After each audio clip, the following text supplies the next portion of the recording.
Hi, and welcome to Coffee with Claire. Do you have a story that's inside your head, but you're not exactly sure how to get it out onto paper? Well, tune in and watch me and Robi Ley as she deconstructs how to get those things out of your head and into a storytelling fashion. As you know, each week on Coffee with Claire, we have on our show entrepreneurs, people who give back to the community, and people who like to have fun. Today we have Robi Ley, who is a certified coach, communications coach, professional speaker, author of 4 books, and an active member of Toastmasters International. Welcome, Robi. Hi, how you doing? I'm good, thank you. So, Robi, you have a real passion for storytelling. What was the catalyst for you to embark on this journey? I think it started because I started reading so early. My sister was older, and she would come home from school, sit down and do her homework, and make me sit down, and she taught me to read when I was 4. Wow. So I started picking up whatever was in the house. My mother taught history and religion. My dad was an avid reader and a musician.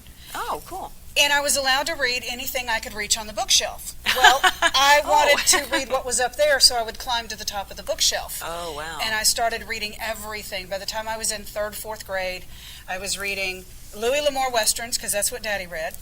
I was reading Ray Bradbury short stories, and I was reading my mom's college literature books. Wow. And it just became this thing. I wanted to be the one who created the story that was inside that book. So you read, and then it's like, oh, I want to do that. And so you just kind of went from there. And started telling stories, and some of them I even didn't get in trouble for. Well, good. Well, you know, as a voracious reader, I'm curious as to your take on how you feel the electronics that we have now are going to affect our future leaders as they're learning to read on tablets rather than, you know, in a regular book. Or does it matter? It does matter. There is some visceral differences because it's been proven it's harder to read on an electronic screen. Okay. Because those pixels are always moving. That screen is always in movement, so your brain and your eyes are racing to keep up with the movement. Reading on a piece of paper or an actual book, your eyes and your brain don't get as tired because you're reading on something that is static. Interesting. Okay. That's just been proven. I personally just like the smell of ink and paper. Me too. I love going into Barnes & Nobles, and it's like, number one is all these things I don't know that I can't wait to learn about, but number 2, really and truly, smelling the ink. I know, I'm such a nerd. And the older the book, the better. Yeah, because it smells It different. has a different smell. Absolutely. I don't know what it is, but it's a very real, visceral difference in electronic book and real book. Wow. Well, you know, and that's something to think about as we move through our electronics age here. Now, you have a company called Word Crafters. Yes. And under Word Crafters, you have a lot of different entities that kind of roll up into that. So how do you allocate your time? I mean, we've got a lot of entrepreneurs that watch our show, and you know, one of the things that they're always saying is, oh my gosh, you know, I've got all these things I have to do. How in the world am I going to get them all done?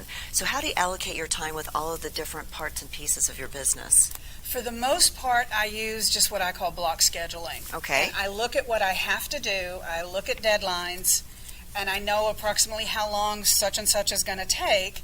So on my calendar, so on a Monday, I've got, 2 hours goes to this client, and then I have 2 hours that goes to this project, and kind of spread everything out, see what I need, and do it in blocks, and then block off, I've got to be out of the house for this, or out of the office for that, and just set up the schedule and stick to it as much as possible and hope life doesn't interfere too much. Well, and it will.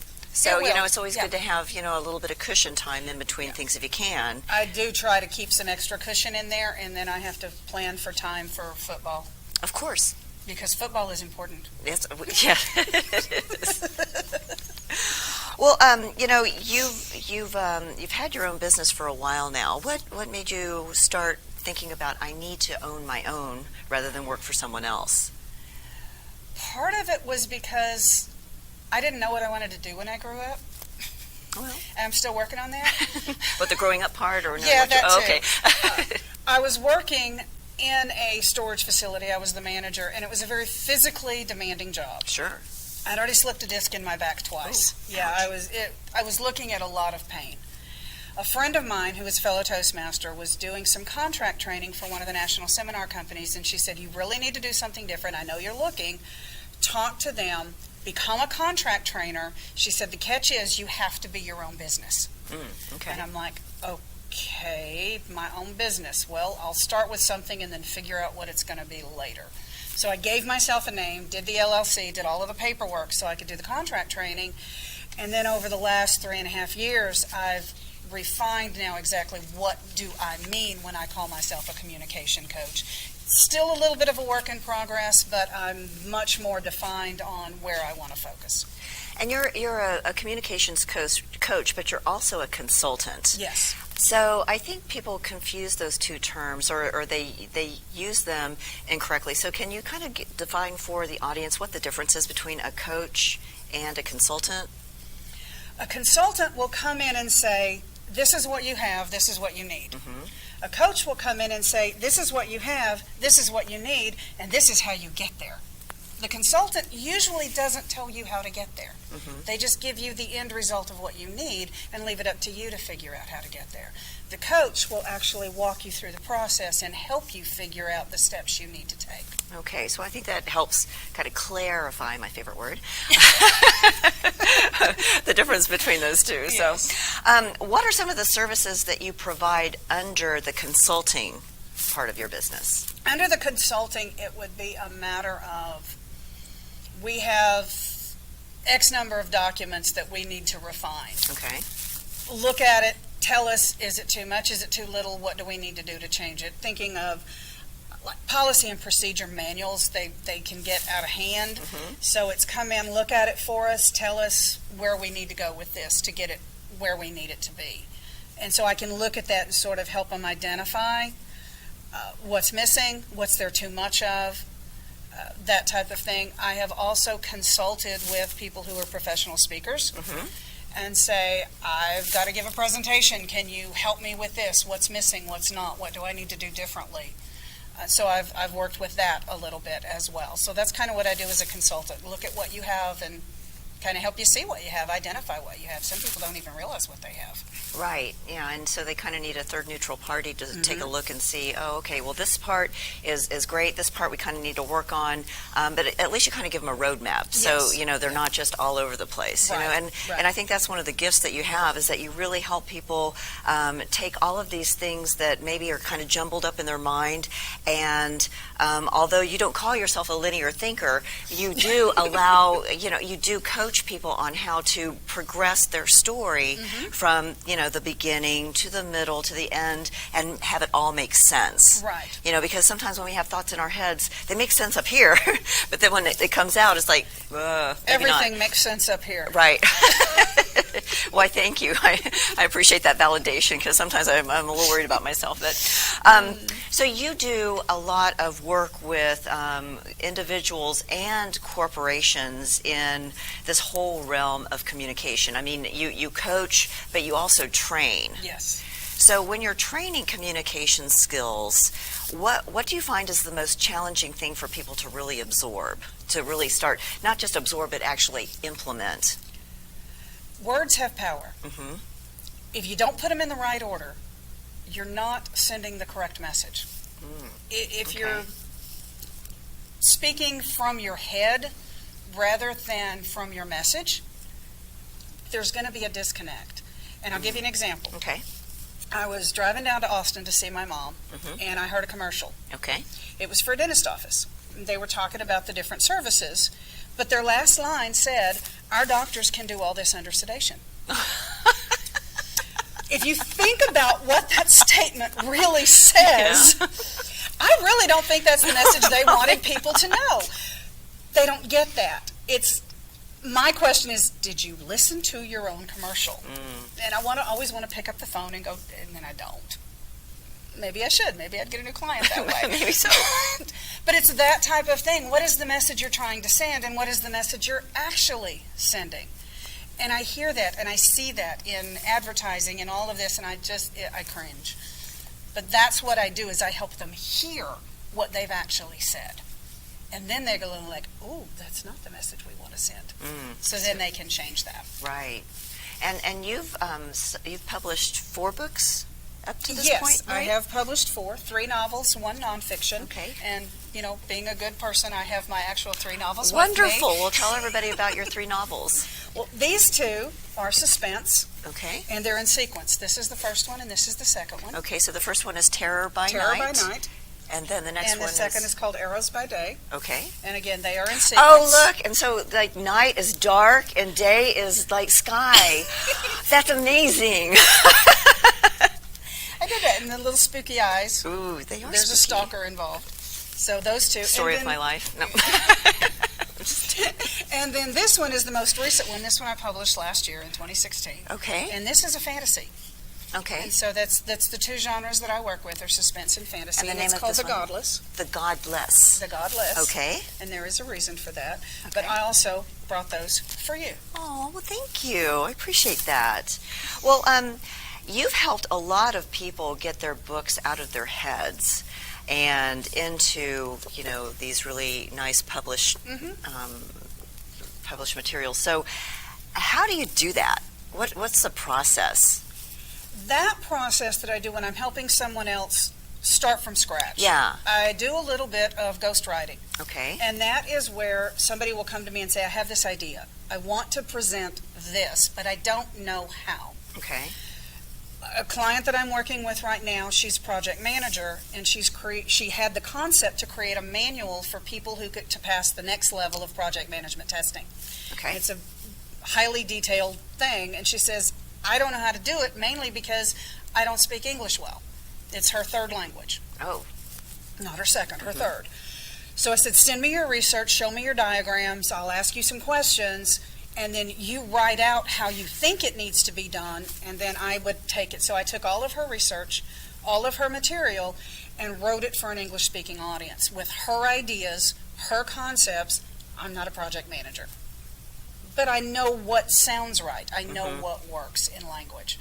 So I put all of it together for her, and then she's like, oh, yeah, that was what I wanted to say. Brilliant. So I take that idea, that concept that you have, whatever it is, get your information, and then talk to you, have a conversation so I can hear your voice.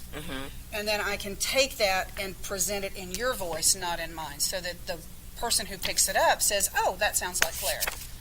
So that's how that works. It's a ghostwriting process, but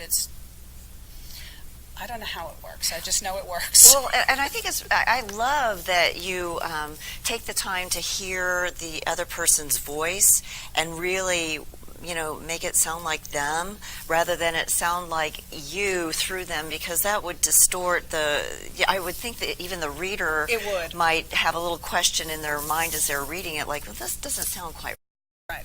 It needs to sound like that person. So through conversation, seeing how they write, looking at some of those other things, listening to what all the other stuff that they do in their life gives me an idea of what their voice sounds like, so that when it comes out in a document, it's their voice, it's not mine. So if somebody doesn't like to write, but they have a book inside of their head, can you help them? Most times I would say yes. Okay. A lot of it is going to depend on what they're looking to do with that book. Like if it was going to be a novel, for example, If it would was you be going to able be to? a novel, I could probably help them with that, because I can help them figure out the transition. How do you get your character from opening page to happily ever after? If there is a happily ever after. No, Sometimes there isn't. No. How do you get there? How do you flesh that out to make that character real? Something I've discovered from talking to other authors and potential authors is they don't have enough of a grasp of what that character is. They don't know that character, and until you know your character, they're not going to come out on the page. If you don't know that character's life story inside out, all of their foibles, all of their weaknesses, all of their strengths, all of their prejudices, everything, if you don't have their background, when you write that character on page, they're as flat as that page. Sure, that makes sense, because you're not reacting the way they would react, and I'm sure the reader can sense that, Yes. even though they couldn't probably enunciate what they were feeling or It just doesn't feel real. yeah. And too many times I've heard somebody say, well, I have this great idea. I said, okay, tell me about your character. Oh, well, their name is this. No, tell me about them. Oh, well, then you've got a long way to go. So do you have like an exercise that helps people flesh out those details to kind of help them say, okay, this is your character, and this is what they stand for, and this is, I mean, I just ask them questions. Okay. What was their childhood like? Well, I don't know. They don't have a yeah, they had to have had, they're an adult now. They had a childhood. What was their childhood like? And if they don't have those answers, then that character is not ready to be in that story. Okay, so you kind of get them. I find out the history and I get that information. So, how do you keep everything moving forward? I mean, you've got all of these different things that you do. You know, you're with Toastmasters, and you've been with them for what, 8 years? 9 years? 8 or 9 years, yeah. Don't make me do math. Okay, I won't. And you've risen up through the ranks there. Mm-hmm. You know, you're obviously very busy writing, and you're a trainer. So what keeps you going? I mean, what keeps you thinking, okay, well, let me get up tomorrow and do this again? I hate to be bored. Yeah. I need something to do. If I don't, my brain drives me crazy. The voices don't shut up, and I know that sounds crazy. No, I don't really need a straitjacket or a medication. Okay. I just need something to keep the voices quiet. And whether it's helping somebody else or getting their story out of my head and onto paper, as long as the voices stay quiet, I can keep moving. So this is really an outlet for you to keep your sanity. Right. Now, I don't want the voices to go silent. No, because then you're not alive anymore. Well, if the voices ever go completely quiet, now we're going to have a real problem. Yeah. Okay, well, we'll make sure that, let's keep feeding those voices with whatever juice they need. So, what advice would you give someone who's thinking about starting to write a book? Determine your audience. Okay. What do you want to say? Okay. Who do you want to say it to? And why do they care? If you can't answer those questions fairly clearly, don't start. Okay. You'll be frustrated, you'll be irritated, and it won't go anywhere. So you need to know, who are you writing it to? Why are you writing it? And why do they care? Very solid advice. Well, Robi, let everybody know how they can find you if they're interested in having a ghostwriter or having somebody coach them for communication and all the other things that you do. My business website is just Word Crafter Consultants, all lowercase, all one long word, .com. Okay. And there's a contact page on there. There's some other information that they can see it.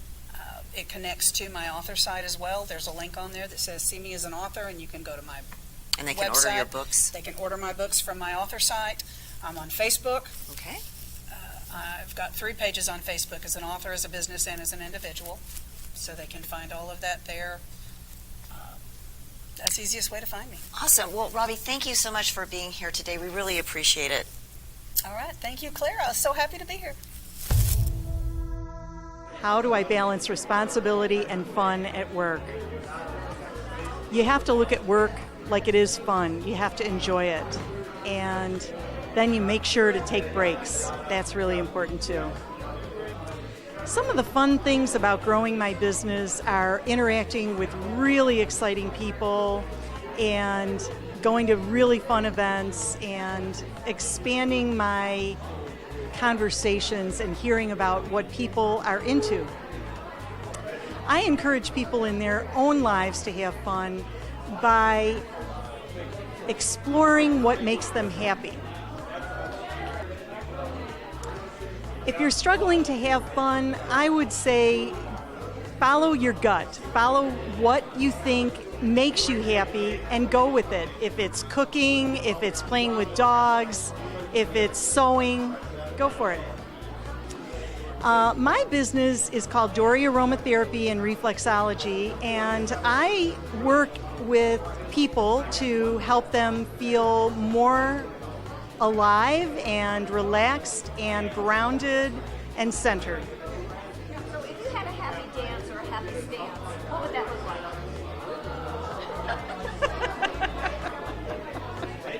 My happy dance. Do you have a story inside of your head? We don't necessarily all have to be published authors. We can also document our thoughts just in a journal. So I encourage you to get those thoughts out of your head, out of your heart, and onto paper, because you know what? No one can tell your story like you can tell your story.